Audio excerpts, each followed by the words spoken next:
Welcome back to the 17 News at Sunrise podcast, where we share your news on your schedule. Tough mountain terrain. This fire's been unique because of the location. When fires come, they come hard.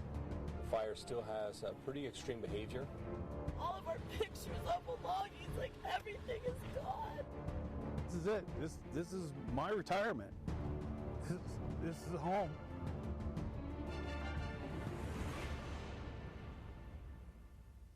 Good morning. Good to have you with us. I'm Maddie Jansen. And I'm Alex Fisher. This morning, the Stagecoach Fire continues its reign of terror as it quickly burns through the mountains east of Bakersfield.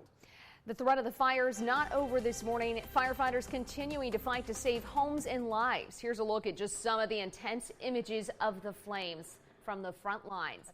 Firefighters are unleashing a brutal attack on this fire, but it seems Mother Nature still has the upper hand. And the fire is burning in our mountain region, cradled between Lake Isabella and Tehachapi. It is a rural area, but many people live there. And this morning, they're wondering if their homes still stand. Here's a look at your Friday morning headlines. The fire has grown to more than 7,000 acres. That's about 11 square miles.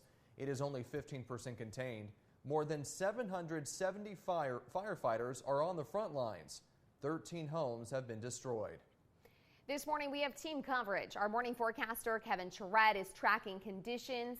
17's Karen has been in the mountains covering this fire since the beginning. We'll check in with her in just a bit. But we begin this morning with 17's Taylor Shaw. He's joining us live from the fire this morning with the latest. Taylor? Well, good morning, Maddie. Favorable conditions right now for firefighters and favorable conditions overnight for firefighters, which is a good sign. Right now, it's pretty cold. We're off Caliente Bodfish Road here, and it is about 50 to 55 degrees, not too windy. You can definitely smell the smoke coming from right behind me. And as you can see right here, the fire came through a day ago, about a day or two ago, and just ravished this area right here, completely scorched right next to me. As we've mentioned, now 7,000 acres have been destroyed by this fire. As we take a look at some video of how this fire has burned through this area, right now nearly 800 firefighters are working around the clock to douse the flames. They're unleashing an assault from both the ground and sky. But as of this morning, as you guys mentioned, Mother Nature still winning. The fire only 15% contained. 13 homes have burned. We understand that people want to be with their home, their belongings, where they're comfortable. But we're worried about their health. We're worried about their safety, their life. And so the decision is not made lightly. And the decision as to when we can repopulate those areas, that's not made lightly either. Well, new evacuation orders were put into place yesterday afternoon, and the previous evacuation orders are still in place. The Red Cross has an emergency shelter down in Tehachapi at the old Kmart parking lot for homeowners who are still trying to watch their homes. Firefighters are asking you, please don't. Please evacuate. And one final note, and this is huge for this fire. Firefighters have struggled to communicate working in these mountain regions. It's very remote here, and it's very hard to get cell phone service. We were driving through the mountains early this morning, and I'm telling you, Maddie and Alex, there's only a couple spots where you get one bar of service. Where we are right now, thankfully, we have 2 bars, and that's the only way that we're able to come live to you. But as you can imagine, it's very difficult to get out information for this fire and also communicate. Luckily, they have radios, but cell phone service is just not a thing here. Reporting live, Taylor Schaub, 17 News. All right, and Kevin has been tracking conditions. Good to hear that cooler temperatures and those winds slowing down are helping firefighters. Yeah, overnight it was good news for firefighters in terms of conditions, weather conditions, lighter winds, cooler temperatures. And again, this fire is only 15% contained. We talked about the acreage right now sitting at 7,000 acres. And you can see kind of where this fire area is between Havilah and Walker Basin. Now, I want to talk about the weather in general, and the winds are very light right now. The arrows that you're seeing here are not wind speed, they're wind direction. So we are still seeing those winds, light winds, out of the north and also out of the east. So we are going to track those winds today, but the good news is they're light right now. We take a look at the temperature, 58 degrees. Good recovery overnight for firefighters. Our dew point at 46. Our humidity is also up 64%, and there's that south wind at 8 miles per hour. Here's a look at the forecast for today. Hazy skies will continue. It'll be warm. Today's high right around 84 degrees. Our relative humidity between 25 and 35%, and our winds will be out of the west-southwest 5 to 10 miles per hour. I'll have much more on our local forecast. That's coming your way in a few minutes. All right, thank you so much, Kevin. And as Taylor mentioned, there are new evacuations to tell you about. Kern County Fire updated evacuation orders for anyone living in these areas along Paiute Mountain Road and Saddle Springs Road. This is on top of the evacuation notices that were given earlier this week.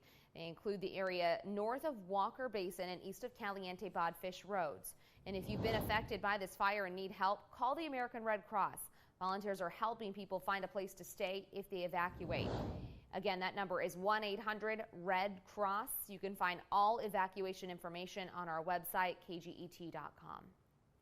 And here's the reason why firefighters are asking people to leave their homes. Take a look at this dramatic video, and it shows the flames devouring a property from the Stagecoach Fire. This is home surveillance video shared with us by Robert Higgins, who says his vacation cabin in Caliente went up in flames Wednesday night.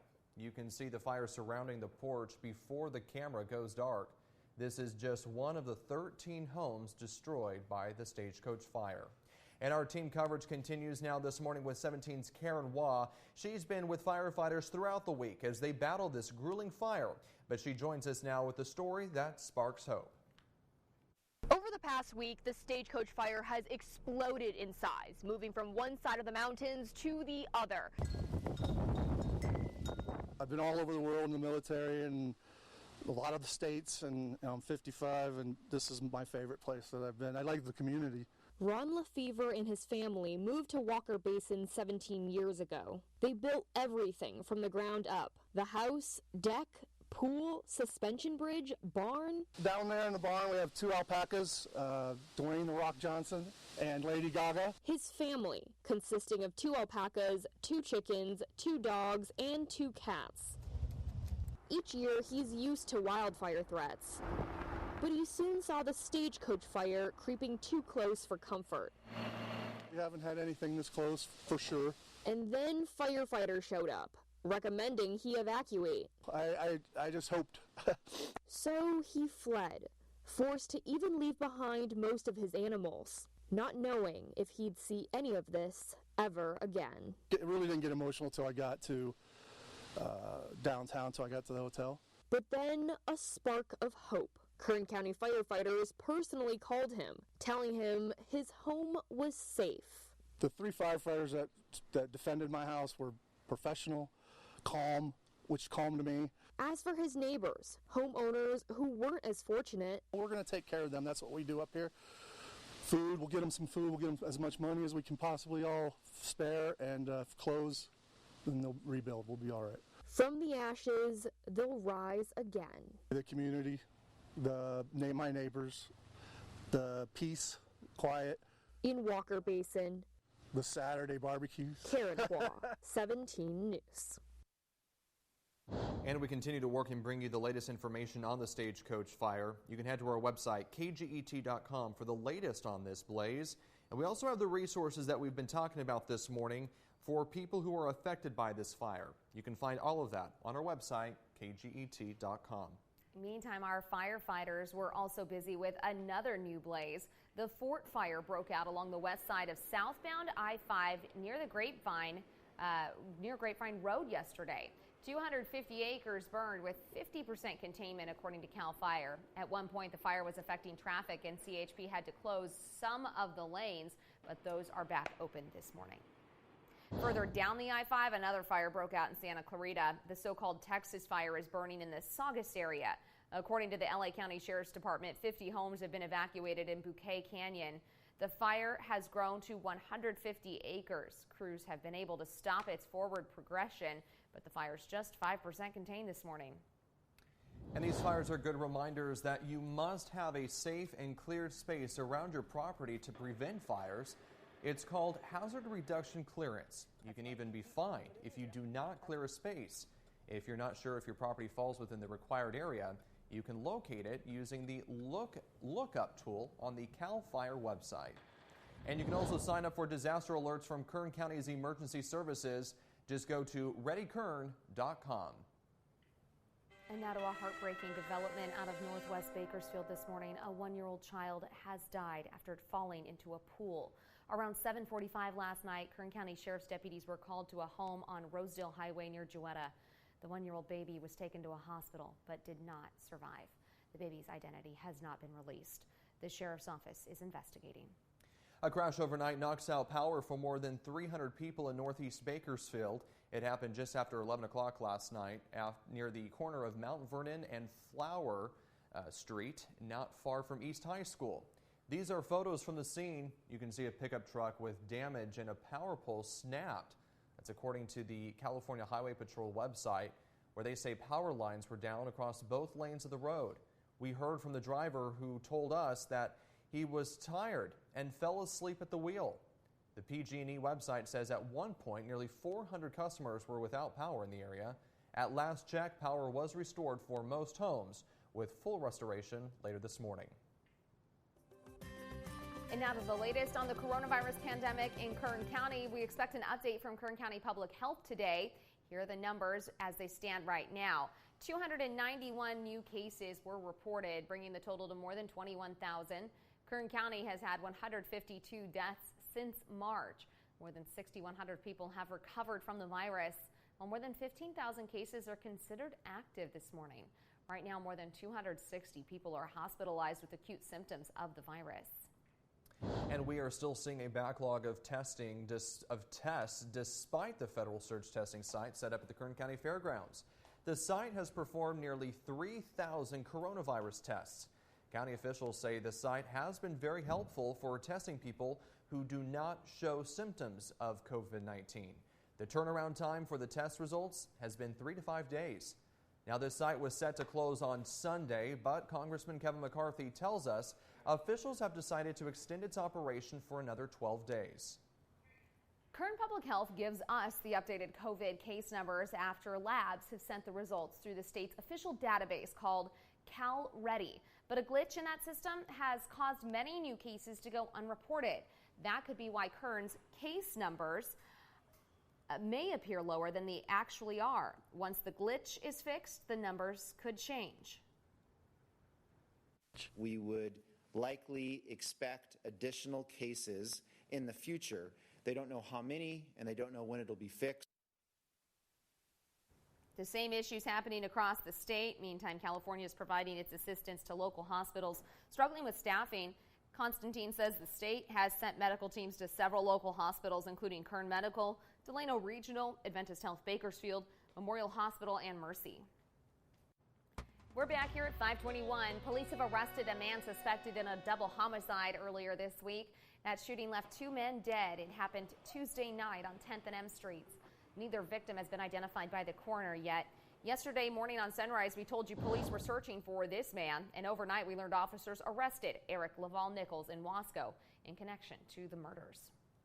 Bakersfield police arrested a man accused of breaking into a home and assaulting an 82-year-old man. Police say on Monday they were called to a home on Panorama Drive just a few blocks away from Bakersfield College. There they found the elderly man with injuries. He told officers a man broke into his home and assaulted him. Police arrested Jeremiah Aguilar. He faces several charges including burglary, elder abuse, and assault. A former Bakersfield College wrestler has died unexpectedly. Keithan Estrada was just 21 years old. It's unclear how he died. Estrada was a standout with the Renegades for 2 seasons between 2018 and 2019. And Bakersfield College wrestling head coach Brett Clark said in a statement he had a bright future ahead of him, and we're going to miss him. He's survived by his mother, father, 3 siblings, and a niece, according to BC. Estrada's family has set up a GoFundMe account to help pay for funeral expenses. And you can find a link on our website, kget.com. Absolutely hard. Today's the day Democrats and White House negotiators had hoped to outline the basics of coronavirus relief, but both sides say it's probably not happening. NBC's Tracy Potts shows us what that means for millions of Americans facing eviction and mounting bills without unemployment checks. Maddie and Alex, good morning. Good morning, everyone. This means millions of people are in limbo while Washington tries to work this out, and President Trump promises action today. Today's July unemployment numbers are expected to underscore what plenty of Americans already know. America needs a financial bailout. But talks have stalled in Washington. Coronavirus relief in jeopardy. It's most unfortunate. We're still a considerable amount apart. Instead of waiting it out in Washington, some senators have already headed home. We are willing to do a smaller deal. When they said a skinny proposal, it was anorexic. With no deal, President Trump is expected to issue executive orders today to temporarily restore federal unemployment checks, halt evictions, suspend student loan payments, and defer payroll taxes. An executive order will leave millions of people out. It will be litigated. It won't be effective, and things will get worse. The president just back from Ohio, where Governor Mike DeWine first tested positive for COVID-19, then negative in the same day. A new forecast predicts 300,000 deaths by December without extreme measures. President Trump turning his focus to Joe Biden. No religion, no anything. Hurt the Bible, hurt God.